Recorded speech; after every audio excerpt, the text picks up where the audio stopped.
armağan etmek istediğim bir arkadaşım var. Selahattin Dost'a armağan ederek Selahattin Dost'la paylaşmak istiyorum. Korkma. Ey dost, canlar dinlesin. At Martini devreli Hasan, dağlar inlesin.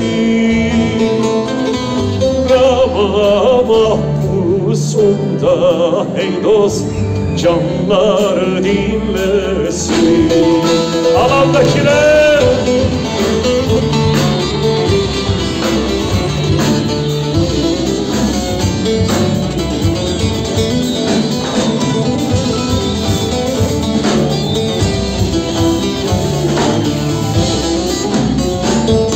dalga olmanız lazım, dalga. Görebilir miyim? Bütün alandakileri görebilir miyim? Daha. Bir dostu selamlarcasına.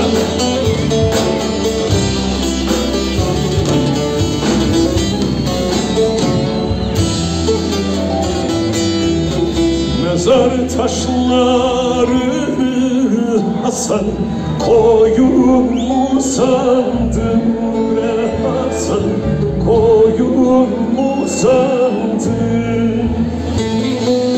Adam öldürmeyi Hasan, koyun mu sandın?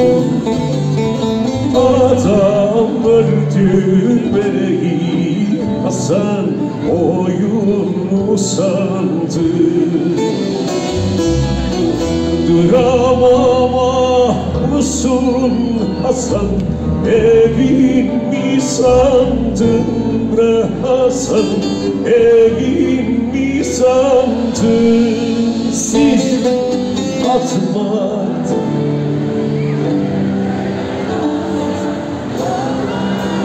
siz yorulmuşsunuz. Rama mahpus,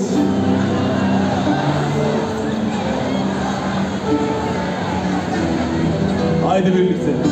At Martini devreli Hasan, dağlar inlesin.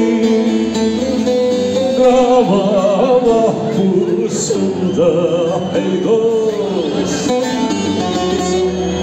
dostlar dinlesin. Vurulduk ey halkım.